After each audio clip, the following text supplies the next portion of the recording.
Halo adik-adik, bertemu kembali dengan Bu Tias pada video pembelajaran. Video pembelajaran kali ini akan membahas tentang cermin. Sebagai kelanjutan dari materi cahaya sebelumnya, kita ketahui bahwa cahaya mempunyai sifat untuk dipantulkan salah satunya ya. Nah, cermin ada 3, yaitu cermin datar, cermin cekung, dan cermin cembung, di mana masing-masing cermin itu mempunyai sifat dan keistimewaannya sendiri-sendiri. Kita bahas dulu yang pertama tentang cermin datar.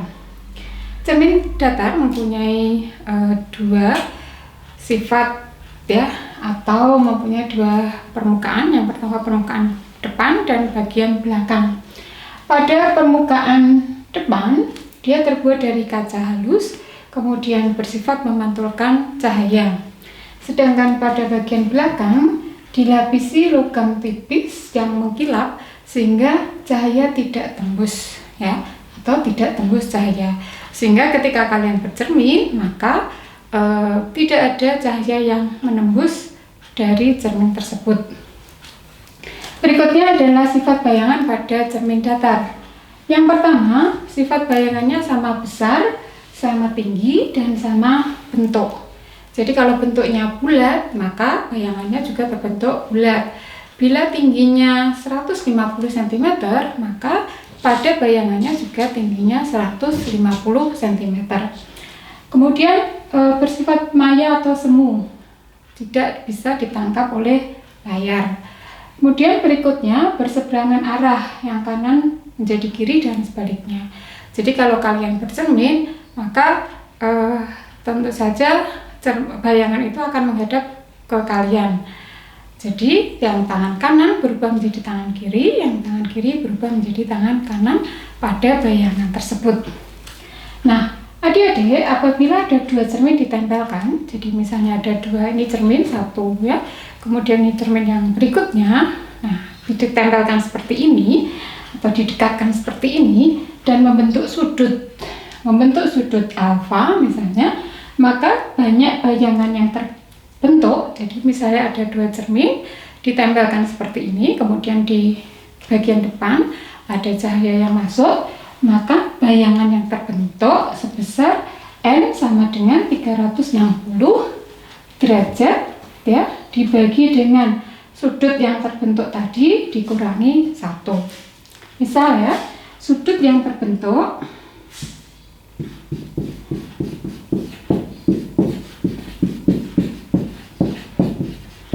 sudutnya terbentuk 90 derajat, maka jumlahnya atau bayangannya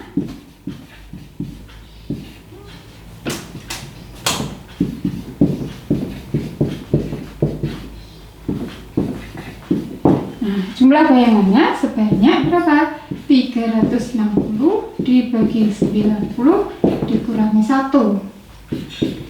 360 dibagi 90 berapa? 4 dikurangi 1 sama dengan 3. Nah, nih, jadi kalau misalnya bayangannya 3 itu terbentuk dari sudut berapa? Sudut 90.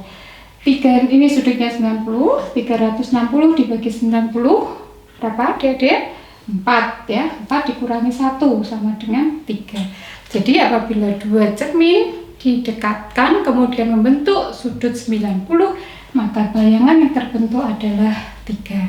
Nah, kita lanjutkan bagaimana cara menggambar bayangan pada cermin datar. Nah, ini kita mulai berlatih untuk menggambar bayangan pada cermin datar. Misal ada segitiga A, B, C. Nah, untuk mengetahui bagaimana bayangan pada cermin datar ini terbentuk, sebelumnya kalian ukur dulu, kita ukur dulu jarak antara benda dengan cermin ya.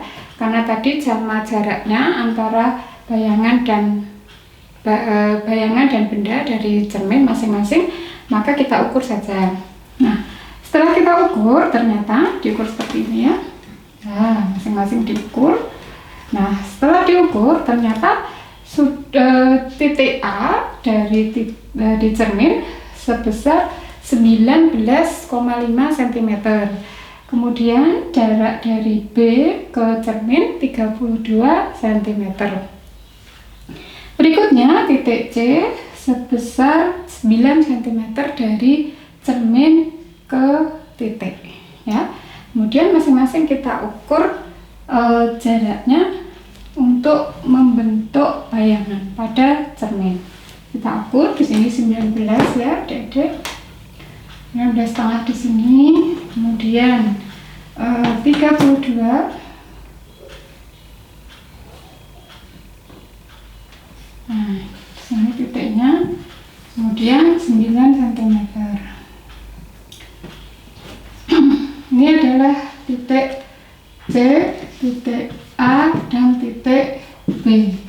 Nah, jarak antara masing-masing benda ke cermin dan bayangan ke cermin sama ya. Ini adalah A aksen, B aksen, dan C aksen. Nah, selanjutnya kita buat dulu dari garis lurus ini, kemudian kita buat, kita hubungkan.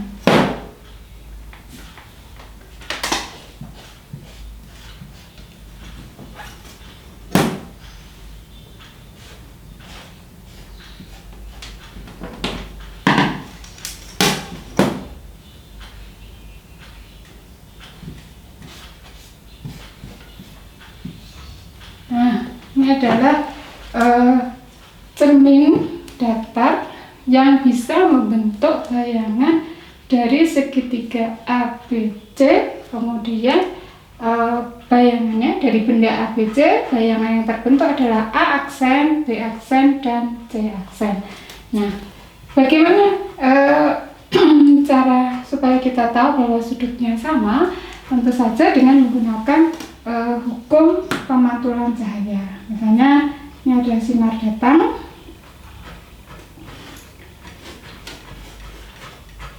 nah, kemudian sesuai dengan hukum pemantulan cahaya, maka ini kita teruskan. Nah, kita tarik garis lurus. Nah, bisa dua cara, Adik-adik ya. Ini sinar datang. Ya, sinar datang dari A masuk ke cermin. Ya, ini sinar datang. Kemudian dipantulkan oleh cermin tersebut. Sudut di sini harus sama dengan sudut yang di atas. Nah, kemudian ketika ini sudah terbentuk sudut pantul, kita tarik garis lurus ke A aksen. Jadi ini pertemuannya. Nah, pertemuan di sinilah terbentuk sudut atau titik A. Ini cara membuat bayangan pada cermin datar. Jadi ada dua cara. Yang pertama kita tarik garis lurus dulu, kita ukur, kita hitung ya. Ini jaraknya 19,5, kemudian yang jarak di sini juga sama 19,5 cm. Kemudian supaya titik itu pas, maka kalian buat sudut pantul dan sudut datang. Ini adalah sinar datang ke arah sana dari A ke cermin, kemudian dipantulkan. Nah, sudut ini, sudut pantul dan sudut datang harus sama ya. Kemudian setelah terbentuk garis pantul, maka ini diteruskan ke belakang sehingga antara garis yang lurus dengan garis sinar pantul tadi maka akan bertemu di titik A. Nah, ini. Nah, cara kerja dari titik B dan titik C sama. Nah, ini cara membuat dari cara menggambar bayangan pada cermin datar. Kita lanjutkan selanjutnya pada cermin cekung. Nah, kita lanjutkan tentang cermin cekung. Cermin cekung adalah cermin yang memantulkan cahaya, di mana pada bagian yang memantulkan cahaya tersebut permukaannya berbentuk cekung atau merupakan bagian dalam dari bola. Jadi kalau misalnya bola, itu bagian dalamnya merupakan permukaan dari cermin cekung. Intinya cermin cekung itu cermin yang permukaannya cekung. Nah, ada 3 sinar istimewa untuk membuat bayangan pada cermin cekung, kita perhatikan prinsip dari sinar-sinar istimewa pada cermin cekung. Yang pertama, sebelum masuk pada sinar istimewa, ada beberapa bagian pada cermin cekung. Perhatikan ya, ini cermin cekung. Nah, ada bagian yang disebut sebagai titik fokus. Titik fokus itu adalah titik di tengah-tengah dari panjangnya cermin tersebut. Nah, ini titik fokus ya, F. Kemudian titik P. Nah, titik P itu jaraknya 2 kali titik F. Ini titik pusat kelengkungan atau O ya. Ini titik P, titik F, titik O. Nah, kemudian ada yang disebut sebagai SO. SO itu adalah jarak benda. Ya, istilah ini diketahui dulu. Kemudian SI, jarak bayangan. Jarak bayangan dari cermin. Ini juga jarak benda dari cermin. Berikutnya adalah M. M adalah perbesaran. Ya, selanjutnya ada HI. HO dulu. HO adalah tinggi benda. Berikutnya HI adalah tinggi bayangan. Ya, kita ulangi lagi. Ada SO jarak benda, kemudian SI jarak bayangan. Ini dari cermin tentunya. Kemudian M adalah perbesaran. Perbesaran dari bayangan terhadap benda. Berikutnya HO adalah tinggi benda, kemudian HI adalah tinggi bayangan.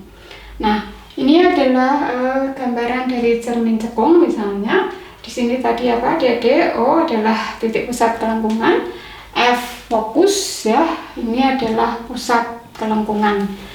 Nah, kita bahas dulu sinar-sinar istimewanya.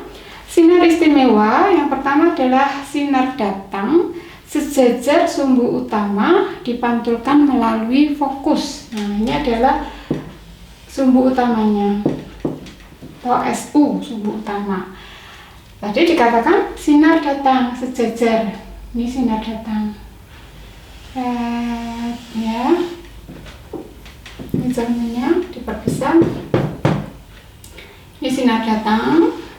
Nah, perhatikan ini sinar datang ya, sejajar dengan sumbu utama. Sejajar itu berarti sama, sejajar. Kemudian terkena cermin. Nah, sudah terkena cermin, kemudian dipantulkan melalui titik fokus. Maka ini sudah pantulnya.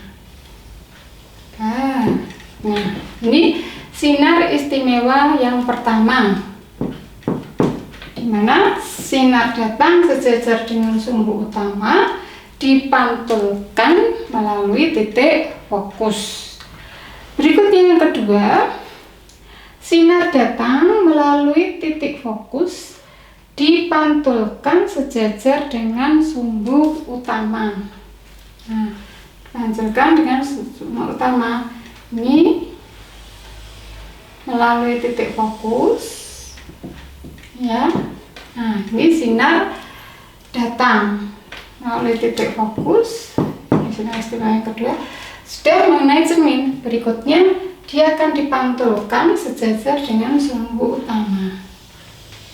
Nah, ini sinar istimewa yang kedua, di mana sinarnya melalui titik fokus, kemudian mengenai cermin, berikutnya dipantulkan sejajar dengan sumbu utama.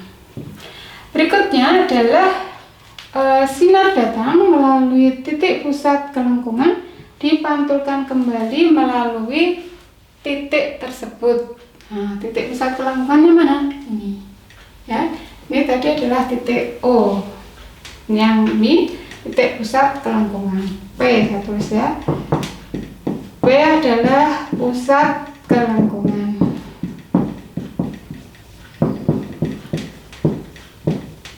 Nah, jadi apabila ada sinar datang ya melalui titik ini cerminnya diperbesar. Nah, dan saya ada sinar datang melalui titik ini P. Nah, ini ya. Kemudian dipantulkan kembali melalui titik P ini. Nah, ini dibalikkan lagi ke arahnya ke sana. Ini sinar istimewa yang ketiga. Kita ulangi lagi ya, bahwa sinar datang sesar sumbu utama, ini sesar sumbu utama dipantulkan melalui cermin, terkena cermin, kemudian melalui titik fokus ya. Kemudian yang kedua, sinar datang melalui titik fokus, ini kemudian dipantulkan sejajar dengan sumbu utama. Yang ketiga, melalui titik pusat kelengkungan dikembalikan lagi dengan titik tersebut. Nah, kita lanjutkan cara menggambar bayangan. Adik-adik, kita coba menggambar bayangan pada cermin cekung. Nah, seperti yang tadi sudah Bu Tia jelaskan bahwa ada beberapa titik pada cermin cekung. Yang pertama adalah titik O. Titik O adalah titik pusat ya, sebagai awas yang tadi. Kemudian titik F adalah titik fokus dan titik P adalah titik pusat kelengkungan. Jaraknya antara OF dan OP adalah 2 kalinya ya. Jadi OF kali 2 sama dengan OP. Nah, misal benda kita tempatkan pada ruang 1, 2, 3, 4. Nah, ini ruang 1, kalian perhatikan ini ruang 1. Kemudian PF ini adalah ruang 2. Di belakang P adalah ruang 3 ya. Kemudian di depan O, di depan cermin, di sini adalah ruang 4. Nah, kita coba membuat benda di sembarang ruang ya. Kita coba di ruang 2. Nah, ini adalah bendanya. Kemudian bagaimana membuat bayangannya? Kalian perhatikan ada 2 sinar istimewa yang kita pakai untuk membuat bayangannya. Kita ambil sinar istimewa yang pertama, di mana sinar istimewa yang pertama sinar datang. Nah, ini sinar datang. Pakai penggaris ya, adik-adik kalau di rumah. Sinar datang sejajar dengan sumbu utama. Ini sumbu utamanya ya. Kemudian dipantulkan melalui titik fokus. Nah, ini dipantulkan melalui titik fokus. Nih, ya, sinar datang sejajar sumbu utama dipantulkan melalui titik fokus. Titik fokusnya. Nah, kemudian berikutnya, apabila melalui titik fokus, melalui benda ini dipantulkan sejajar dengan sumbu utama. Melalui titik fokus dari titik ini, dari benda ya, mas atas titik fokus. Nah, kemudian dipantulkan sejajar dengan sumbu utama. Nah, dibuat lurus ya.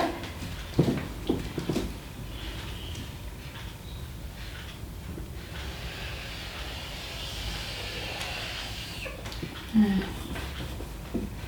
ini tadi ditarik lagi garisnya. Nah, ternyata ada pertemuan antara garis istimewa yang satu, yang pertama tadi, kemudian yang kedua adalah ini bendanya dipantulkan sejajar dengan sumbu utama apabila melalui titik fokus. Kemudian sejajar sumbu utama dipantulkan melalui fokus ya. Dari sini, kemudian ini. Nah, kemudian yang kedua adalah ini ya. Kemudian dipantulkan melalui titik fokus. Nah, ini terbentuk bayangan pada titik. Nah,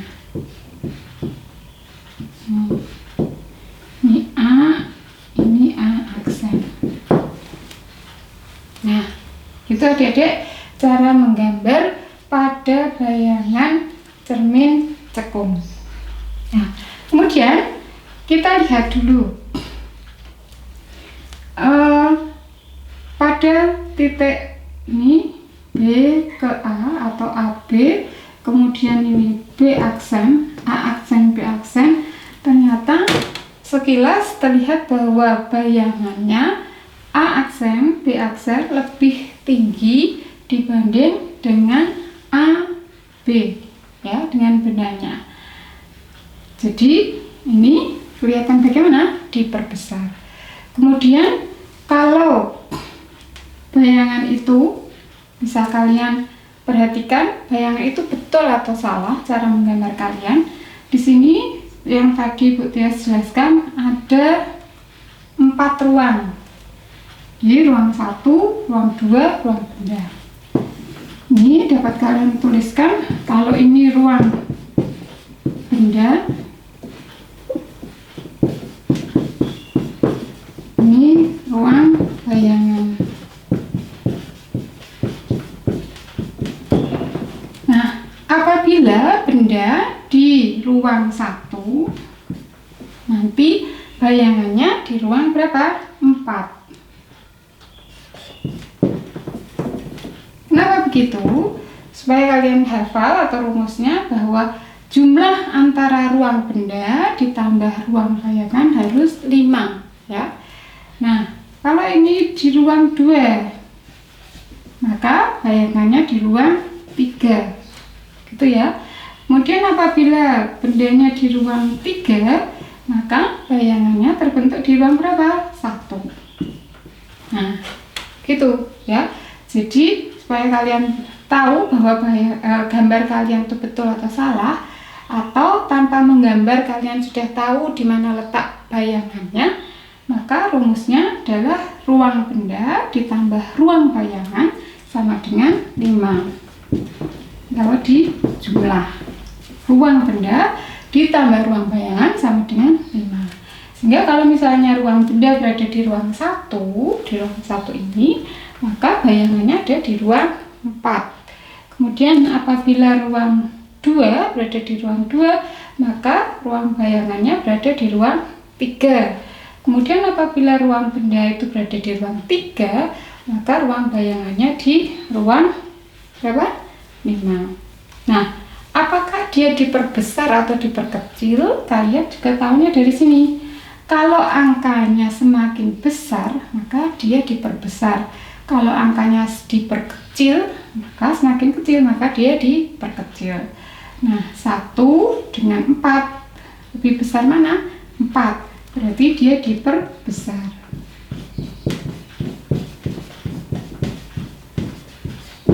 Nah, kemudian di ruang 2, kemudian bayangannya di ruang 3, maka bayangannya juga diperbesar.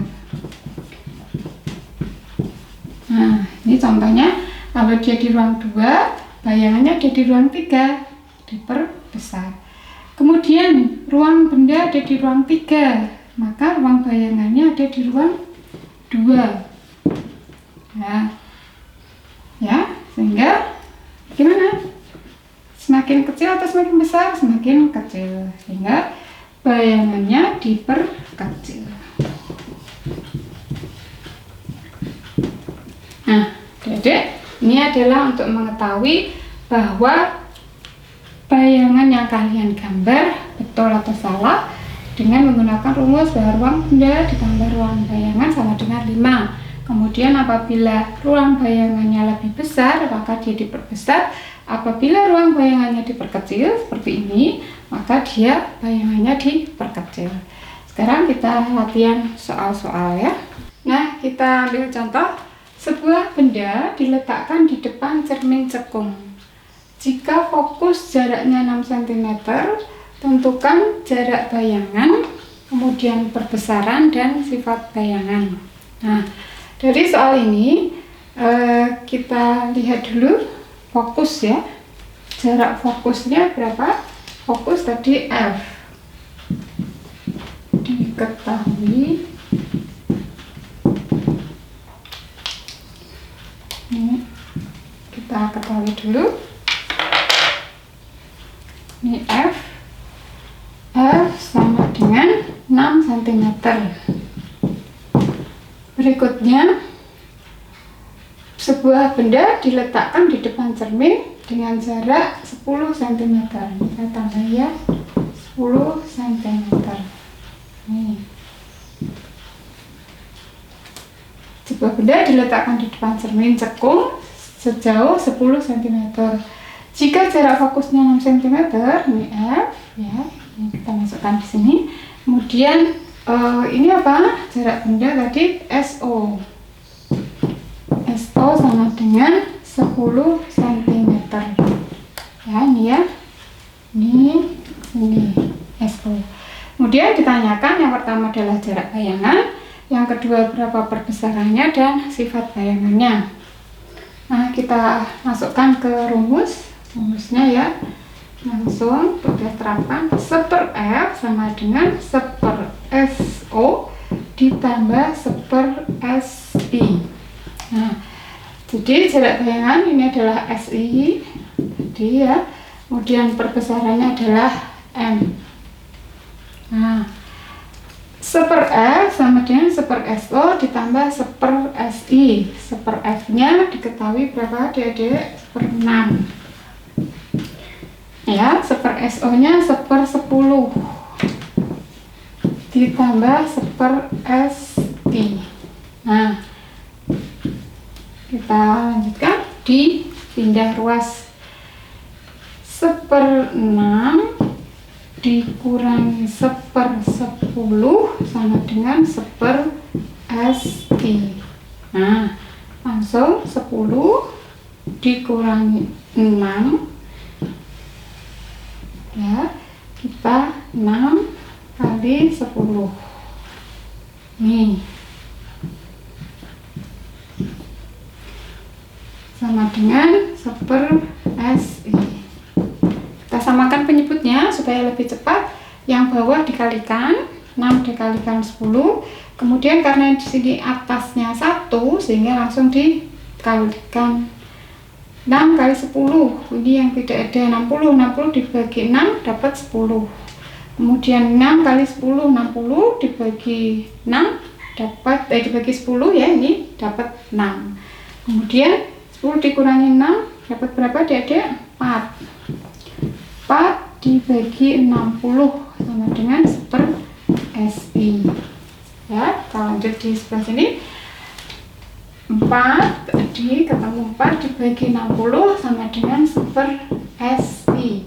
Sehingga dibalik, 60 dibagi 4 sama dengan SI/1.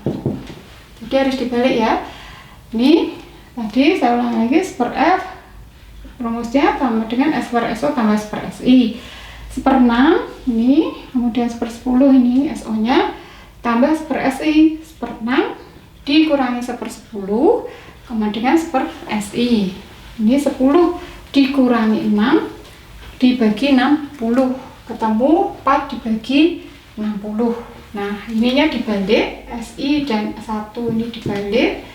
Jadi di sini sehingga 60 dibagi 4. Nah, ketemu berapa? Ya, betul, ketemu 15. 15 sama dengan SI. Nah, SI itu tadi apa, Dede? SI adalah jarak bayangan.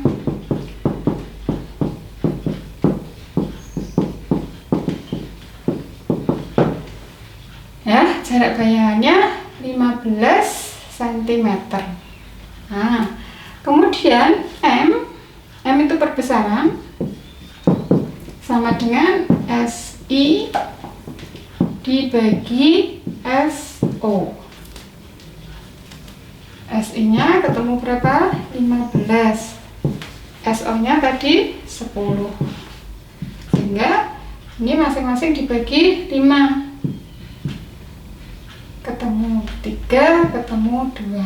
3/2. Atau 1,5. Nah, kemudian ini perbesarannya berapa? 1,5. 1,5 kali.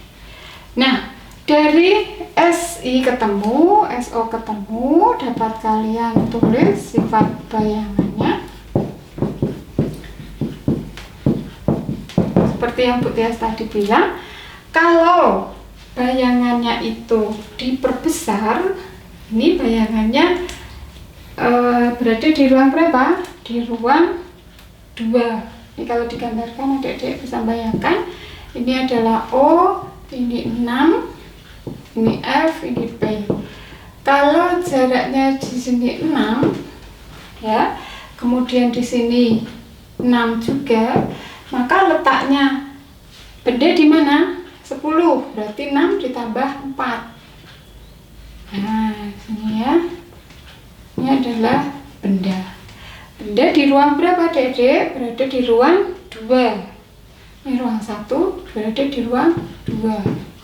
Sehingga seperti rumus yang tadi Bu Tias berikan, bahwa apabila benda di ruang 2, maka bayangannya di ruang 3.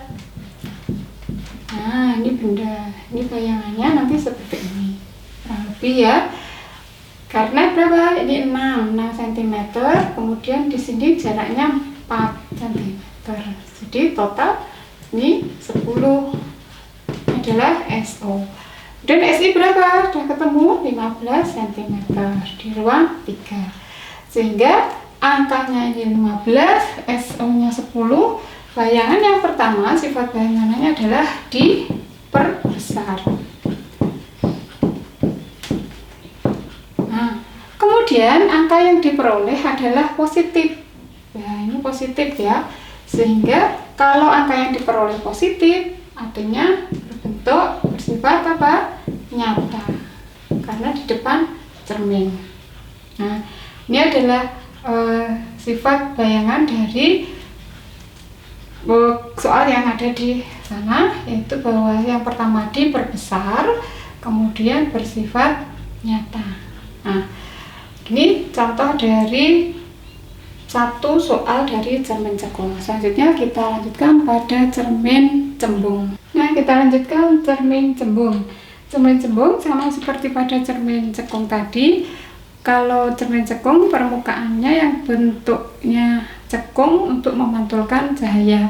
Sama pada cermin cembung, kalau permukaan yang untuk memantulkan cahaya bentuknya cembung.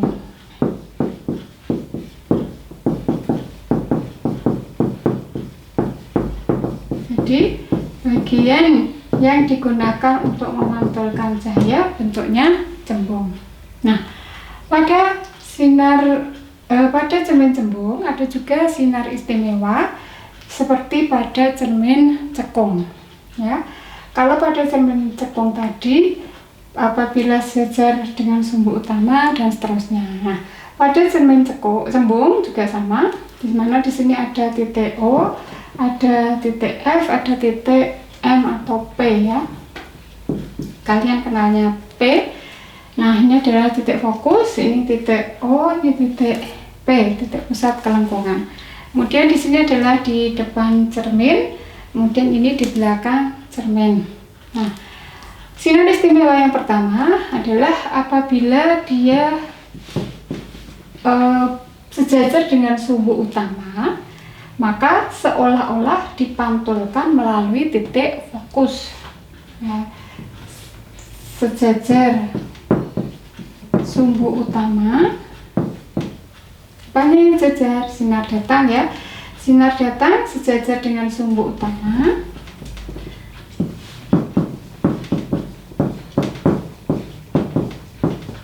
Nah, sinar datang sejajar sumbu utama, maka dipantulkan seolah-olah melalui titik fokus. Nah, ini melalui. Kenapa ditulis seolah-olah? Karena dia di belakang cermin. Jadi garis ini datang, kemudian dipantulkan melalui titik fokus. Sejajar dengan sumbu utama dipantulkan seolah-olah melalui titik fokus ya, kemudian dikembalikan lagi ke sana. Ini sinar istimewa yang pertama. Sinar istimewa yang kedua, apabila melalui titik fokus, ya, maka dipantulkan seolah-olah melalui sejajar dengan sumbu utama.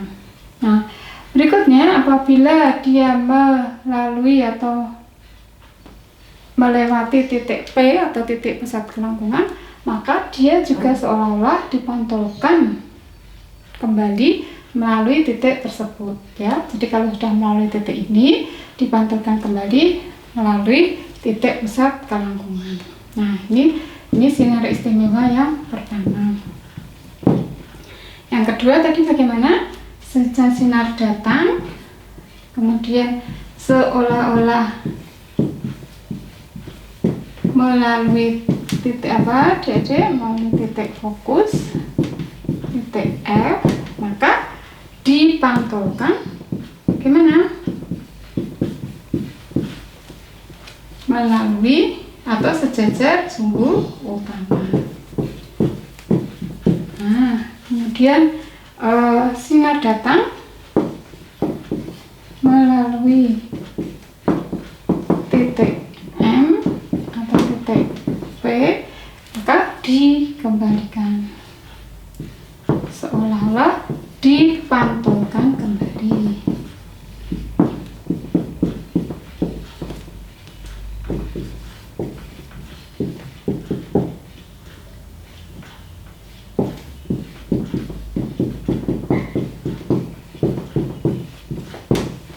Ya, yang pertama, sejajar sumbu utama dipantulkan seolah-olah melalui titik F, kemudian melalui titik F dipantulkan sejajar seolah-olah sejajar sumbu utama, kemudian melalui titik P juga dipantulkan kembali melalui titik tersebut. Nah, ini adalah sinar istimewa yang pertama, kedua, dan ketiga. Kemudian prinsip yang tadi bahwa jumlah antara ruang benda dan ruang bayangan sama, semuanya 5. Nah, yang perlu kalian ketahui bahwa pada cermin cembung, maka titik fokus karena dia ada di belakang, maka F bernilai negatif. Ya, yang harus kalian perhatikan, titik fokus kalau pada cermin cembung itu nilainya negatif. Kita coba melalui soal. Sebuah benda diletakkan 10 cm dari cermin cembung. Jari-jari kelengkungan atau ini ya, jari-jari kelengkungan 30 cm. Berapakah jarak bayangan dan bagaimana sifatnya? Yang pertama yang diketahui apa Adik-adik? SO, ya.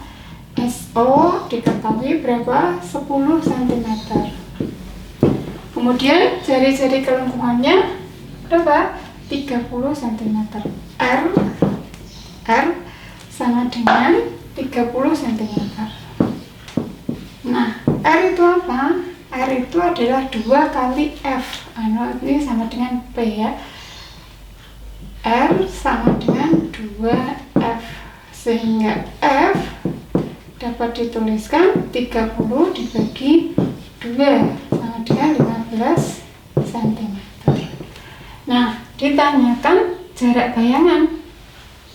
Nah, ini kita masukkan ke rumusnya. 1/F sama dengan 1/SO ditambah 1/SI. Ingat bahwa F negatif, sehingga 1/15 sama dengan 1/10 ditambah 1/SI. Ya, min atau negatif 1/15 dikurangi 1/10 sama dengan 1/SI. Ketemu berapa? 10 dikurangi 15 dibagi 150. 150 dari mana, Dedek? Dari 15 kali 10. Kalau ini 150 dibagi 15 ketemu 10. 150 dibagi 15 sama dengan 150 dibagi 10 ketemu 15. Ini 1/SI.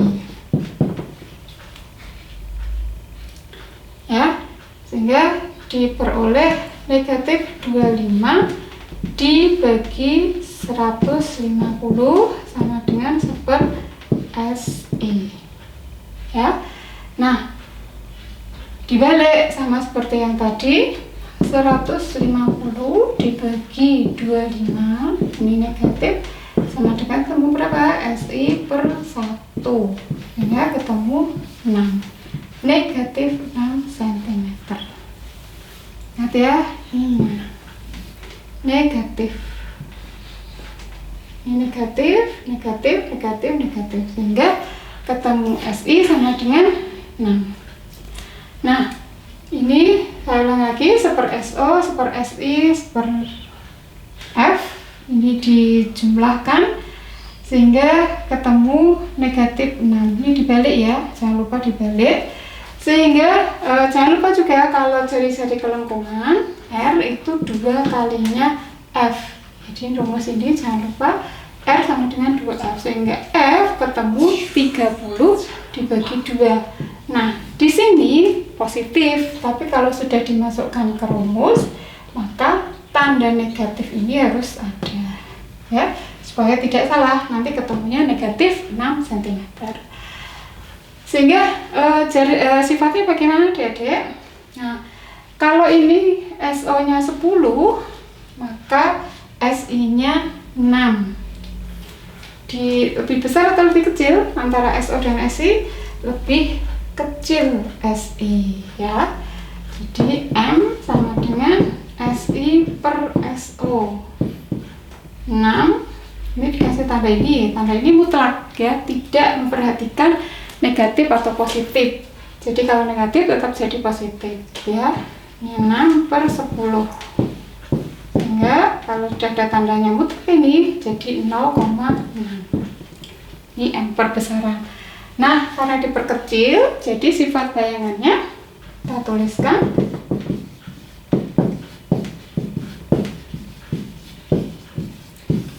Gimana adik-adik? Ya, diperkecil. Nah, ini hasilnya ketemu berapa? Negatif. Kalau negatif berarti bersifat maya. Kalau soal sebelumnya hasilnya positif, jadi nyata ya. Bersifat maya. Kemudian tegak, kan terbalik. Kalau pada cermin cembung biasanya tegak. Nah, adik-adik, ini adalah salah satu contoh soal dari cermin cembung. Nah, mudah-mudahan bisa membuat kalian mengerti, dan harus kalian ingat bahwa R sama dengan 2F dan tanda negatif pada F pada penyelesaian soal cermin cembung tidak boleh dilupakan. Nah, adik-adik, ini adalah materi tentang cermin. Ada cermin datar, cermin cekung, dan cermin cembung. Mudah-mudahan sangat bermanfaat buat kalian. Selamat belajar dan salam sukses selalu.